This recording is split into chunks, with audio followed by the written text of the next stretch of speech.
Welcome back to the Lars Larson Show. I'll be glad to get back to your phone calls and emails momentarily at 866-439-5277.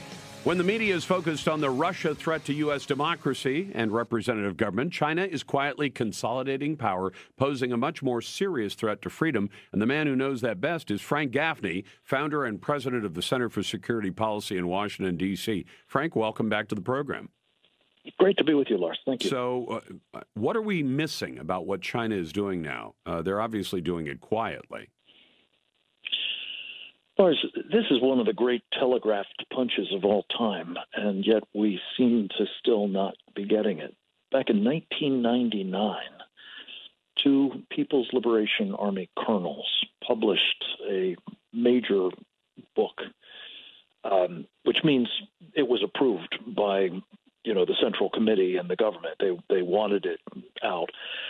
It's entitled Unrestricted Warfare. And it basically described in considerable detail how, since China wasn't strong enough at that point, now some 20 years ago, to take on the United States militarily, it had to use a whole array of techniques, many of them economic warfare, some of them having to do with information and influence operations, various subversive activities, and not least, ultimately, cyber and even electromagnetic pulse attacks to defeat the United States in what can only be described as a war that they have been waging against us.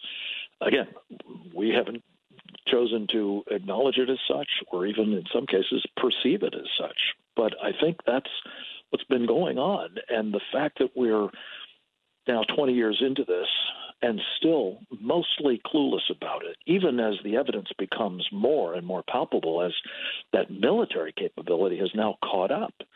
And they are, I'm afraid, capable of taking us on militarily. Maybe not decisively, but possibly so. And yet we still are choosing to look the other way or perceive them as simply, trade competitors, and that's not good, but it's not the end of the world. But Frank, I understand the average person may not be, informed enough to be able to follow this. I wouldn't say that I am necessarily. But we have people within our defense structure who are capable of this. Are they not sending reports up the chain saying, this is what's happening, and these are the options you have for dealing with it? There have to be people like that within the Pentagon or the NSA or other agencies, aren't there? I think there are some, Lars, but oftentimes they have been considered to be outside of the mainstream. And I think in part this is a function of the perceptions of what the Chinese are up to that are considered to be acceptable in the military. And as I say, part of this is the politicians and the policymakers telling the military what to say and think and do in the intelligence community. But partly it's, what they have embraced themselves, those national security agencies. And the colloquial term for it is panda huggers have tended to be dominant. And as a result, I think we've seen, particularly out in Pacific Command, over the years, a community of people, including in the intelligence community, that have consistently gotten this wrong. And it's contributed to the perilous state that we're in at the moment, I think, vis-a-vis China. Do you think that President Trump is likely to change that? Well, I think he certainly has a different view of China. I know that Dr. Peter Navarro, who most people hadn't heard of until fairly recently with this tariff development, but he's the head of the President's National Trade Council at the White House, and he's a very serious student of what the Chinese are up to and has written on it extensively, made movies about it. It's contributed to a book that we published at the Center for Security Policy, by the way, called what's it called? I can't remember. No worries. We'll get to it later. Warning order is what it's called.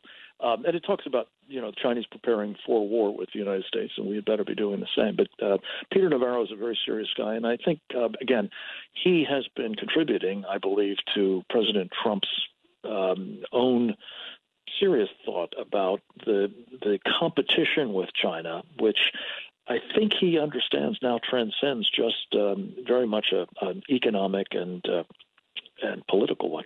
Hey, Frank, I'm talking to Frank Gaffney from the Center for Security Policy in Washington, D.C. You wrote a piece in which you suggest America could be headed for a second civil war. I did. It's a very troubling thought, but the consideration of this has been sort of gnawing at me for a while. And over the weekend, somebody sent me an essay by a fellow I'd never heard of before by the name of David Vincent Gilbert, in which he kind of lays out some of the manifestations of the conflict over who gets to run the government. And points out that increasingly it's the case that Democrats simply don't accept that Republicans can run the government, even if they win elections. And he said if you allow that to sort of take hold, that is a countdown to a civil war. And fortunately, to this point, it hasn't been declared. It hasn't been bloody, other than, as you pointed out, if you ignore the shooting of some Republican congressmen a year or so ago. But this is where it could well head, Lars, if people, particularly those on the left, refuse to accept, for example, the legitimacy of Donald Trump's election and continue to see what they can do to sabotage it at every turn. Well, do you think that they're maybe trying to do it a slightly different way than it happened back in the 1800s, and that is by having states like California say, we're not going to do anything to cooperate with the federal government, even in areas where the federal government's supremacy is clear. And by that I mean, when the Constitution assigns the federal government the responsibility for deciding who can immigrate to the United States, we didn't do that state by state. We didn't say North Dakota can decide to admit new immigrants to the United States. That's a federal responsibility, and yet you have California openly defying the federal government. They haven't said they're going to secede. I think they like all the federal money that flows into that state, but they have said we're not going to be part of enforcing these things. And in some cases, as is the case of the mayor of Oakland, we're going to openly subvert the federal government in law enforcement, trying to catch people who are illegally in the country. So they're openly defying the federal government on things that they don't have any, don't have a position to defy it. It's one thing for a state to decide, we decide how our elections are run, or we decide how our state taxes are run. It's entirely another thing, I think, for a city to say, we're going to actively work to subvert efforts by the federal government to enforce federal laws that the federal government has legitimately on the books. Yeah, I couldn't agree with you more. I think it's fundamentally unconstitutional conduct. I think the Supreme Court has held as much in the case that the Obama administration brought against Arizona, where it was trying to enforce the laws of the federal government when the federal government didn't want to do it. But here's the thing, Lars, it is a step short of overt secession.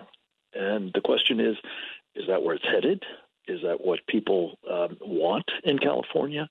And will the federal government resist any further slip sliding into that kind of mode? And I think President Trump and certainly Attorney General Jeff Sessions have indicated that they will. Well, I hope they frankly go after the mayor of Oakland, because I think she engaged in obstruction of justice, which is a crime in the United States. It's a federal crime, and I wish they'd charge her with that federal crime and then throw it to a jury, throw it in front of a judge and a jury, and let them decide. When you're a mayor and you say, I'm going to go out and tell the bad guys you're trying to catch who are illegally in our country that the federal raid is coming, you're engaging in obstruction of justice. I think the mayor of that city should go to jail. Frank Gaffney is with the Center for Security Policy. Thank you, Frank.